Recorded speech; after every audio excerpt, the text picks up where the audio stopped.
আজকে আমি রান্না করেছি কচি রুই মাছের পাতলা ঝোল।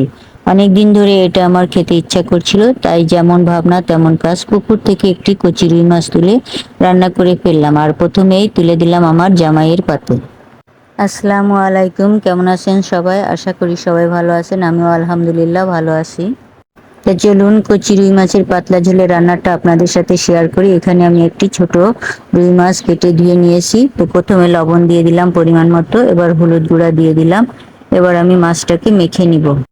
চুলায় একটি ফ্রাই প্যান দিয়ে দিয়েছি, ফ্রাই প্যান গরম হয়ে গেছে, এখন আমি তেল দিয়ে দিচ্ছি। প্যানটার হাতল ধরে আমি তেলটাকে সব জায়গায় ছড়িয়ে নিলাম। তেল গরম হয়ে গেছে, এখন মাছগুলোকে আমি একে একে সাজিয়ে হালকা করে ভেজে নেব।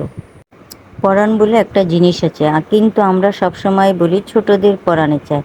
পরাণে কিন্তু ছোট বড় বুড়ো সবারই চায়। অনেক সময় কিন্তু আমাদের নর্মাল খাবারও খেতে পরাণে চায়। পরাণ হলো বড়ই একটা আজব জিনিস। মাছের এক সাইড ভাজা হয়ে গেছে, এখন আমি মাছগুলোকে আবার উল্টিয়ে দিয়ে অন্য সাইড ভেজে নেব। আর আপনারা যারা আমার ভিডিও দেখেন তারা সবাই জানেন আমি মাছ খুবই হালকা করে ভাজি, কারণ আমার কাছে বেশি ভাজলে মাছের স্বাদটা নষ্ট হয়ে যায়, তাই আমি খুবই হালকা করে ভাজি, অর্থাৎ এটাকে সিসিমারাও বলে। মাছ ভাজা হয়ে গেছে, এখন আমি তুলে নিচ্ছি। এখন আমি প্যানটাকে একটু পরিষ্কার করে নিয়ে আবারও তেল দিয়ে দিচ্ছি। তেল গরম হয়ে গেছে, এখন আমি পেঁয়াজ কুচি দিয়ে দিচ্ছি। পেঁয়াজগুলোকে একটু ব্রাউন করে ভেজে নেব। বন্ধুরা, অনেক দিন পর আপনাদের সাথে একটি ভিডিও শেয়ার করছি। ভিডিওটি যদি ভালো লাগে তাহলে লাইক কমেন্ট শেয়ার করবেন এবং সাবস্ক্রাইব করে পাশে থাকবেন। পেঁয়াজটা হালকা ব্রাউন করে ভেজে নিলাম, এখন আমি সামান্য পানি দিয়ে দিচ্ছি।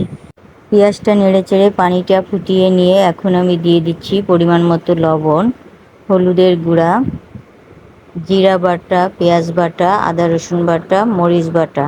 এগুলোকে এখন আমি সব একসঙ্গে দিয়ে দিচ্ছি। এখন আমি সবগুলো মশলাকে একসঙ্গে ভালো মতন কষিয়ে নেব।